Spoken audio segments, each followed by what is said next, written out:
Good morning, guys. Welcome back to Audi Retrofits. Today is Thursday, the 14th of November.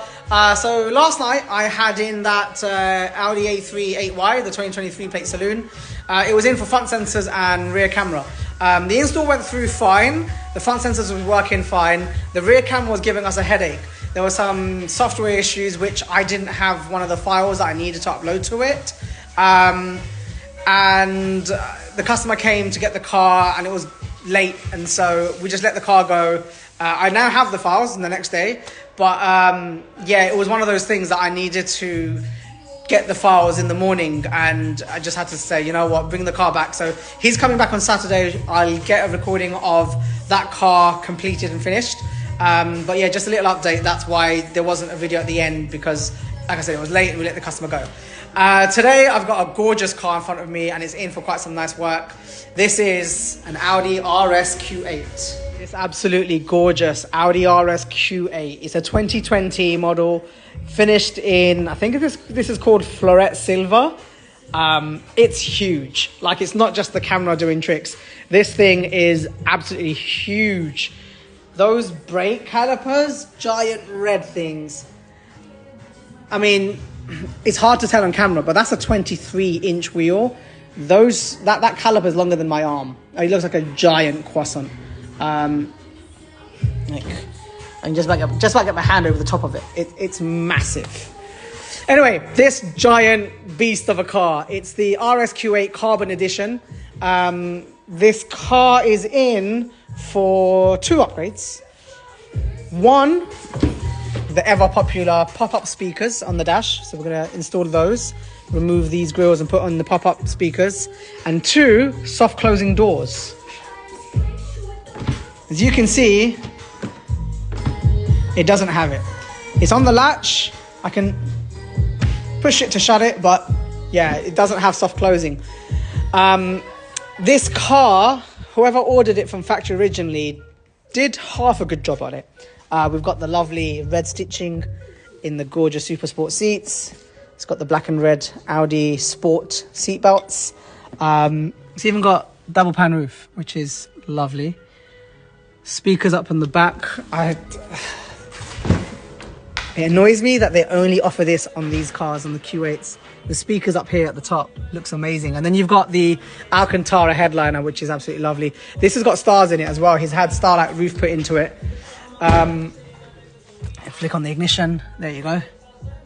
Classy. That's lovely. But yeah, the car doesn't have top end spec stuff like side assist, adaptive cruise control, soft closing doors. You know, there's a few things that this car is missing in spec, and so that's essentially why the car's here, to get soft closed doors done today. We have already spoken about side assist as well, something we might do in the future on this car, but it is absolutely lovely. Oh, I wonder what options he's got in this. Now, for those who don't know, these cars, the C8 generation, so the A6, A7, A8, Q7, Q8, from like 2020 onwards, when you got the climate screen here, you can tell how good the spec is if you hit those three buttons.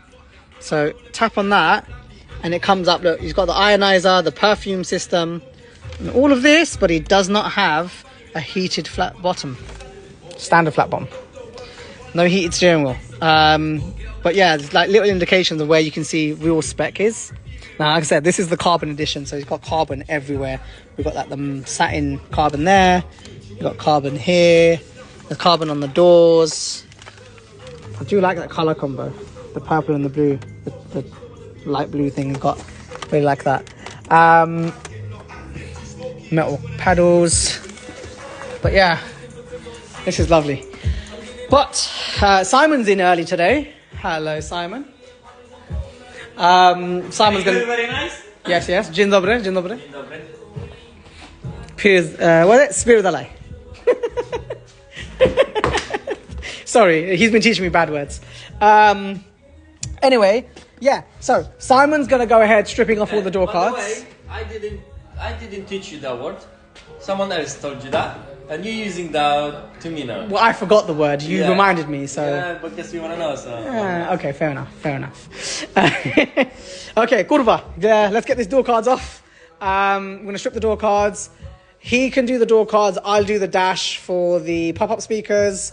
And then we'll both tackle the actual soft closing because that's a long job. It's now coming up to 12 o'clock. Let's get stripping. Okay, so we've got a 2009, I believe, Audi Q7, and it's come in for component protection removal.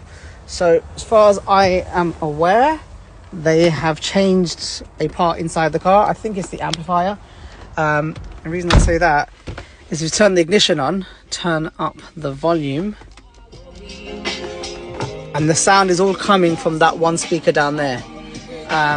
Now, that is normally an indication that the amplifier is gone into component protection mode. So it limits the sound from coming out from all the speakers just to the one. It shows you it's working, the system is on. Component protection stops certain features from working, but the actual amp is working. So as soon as we remove CP, the sound should start coming out from all the door speakers around the car.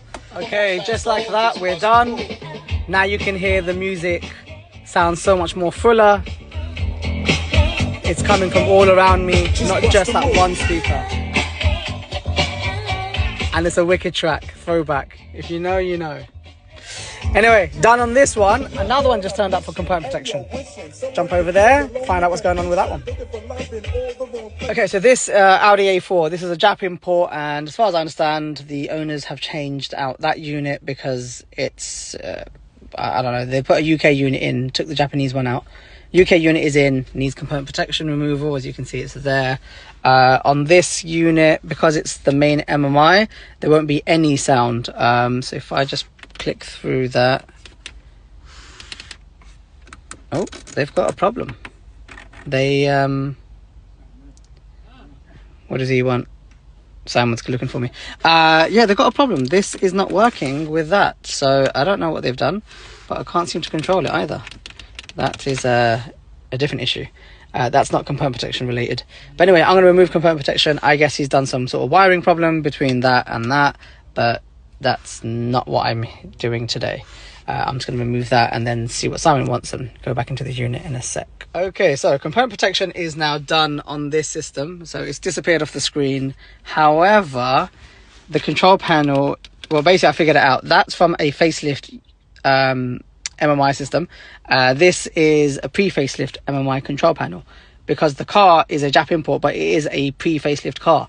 So this is original to the car. He's replaced that and put on the newer one, and they don't like to talk to each other. So that's why we can't really control anything from here to there. So I'm going to go have a look and see if I've got the facelift one of this in the back. I might have. And if I do, then, you know, I'll sell it to him and see if he wants it, whatever. But basically, yeah, that's the problem. So component protection is lifted. We can do from here, I can trigger the volume. He can connect to Bluetooth from his phone to stream music, and then we'll get audio, but we can't seem to change any of the menu items from here. Okay, so it's 5 p.m. We're done on the RSQ8. So, inside, let's go inside first. Now if we turn the ignition on, pop-up speakers, got one there, one over there, and then turn the ignition off again and it will just drop down. There you go. It is pretty cool. But right up close to it, you see it's a B&O speaker. Yeah, super cool. So that's that done. And that works, and I should show this. On the lights menu, background. Just go back. So if I select Caribbean, it's gone to a tealy blue colour, greeny colour. Select Vision, and it goes yellow. Impulse makes it go red. Solar goes orange. What else is there? Maritime goes blue. So yeah, it's all from the standard colorways here. Caribbean's kind of cool color. It's got this tealy color here as well, matches. But we'll go back to individual, which is what the owner had it on a purple. So that's that done. If I shut the engine off, that's cool. Now I want to show you something about the soft close. So back door, too hard. Lightly latches, and it's very slow, but it does pull it in. See if we can do that again. Right, so leave a gap and push it slowly. Latch it, and then the car does the rest. So it's working installed on the back doors. The front door, however, there is a slight difference. Now, if I latch it, it still doesn't want to pull it in. Now, we've investigated it. The parts that we fitted are fine. It turns out, for some bizarre reason, the RSQ8 has high version door modules on the back door, but midline versions on the front door. Something I overlooked, so I'll take that. It's my fault. I should have had some spare modules ready. But yeah, the door modules on the front two doors are midline, they're not high line, and because of that, it's not working on the soft close. So we have to get in some extra modules and swap them out on these doors, on those two doors, which is irritating to say the least because we've done the whole work. But that's what it is. Front two door soft close are not currently working. The back two are. So that works perfectly. But yeah, front doors are not. So we have to get the car back in and sort that out. But aside from the just two door modules and what is like 2 seconds of coding, the job is essentially done. We just need to get in the two modules and then sort that out. So the owner's just come outside to... So we'll arrange with the owner when we can get the car back in to sort out the front two doors. I mean, it's irritating to say the least, but it's not the end of the world. It's not a massive amount of work that we have to do. It literally will take us 5 minutes to rectify this now. So there is some light at the end of the tunnel, but we're not there yet. But yeah, that's it for today. I'm going to hand the car back and then we are going to get it out of here.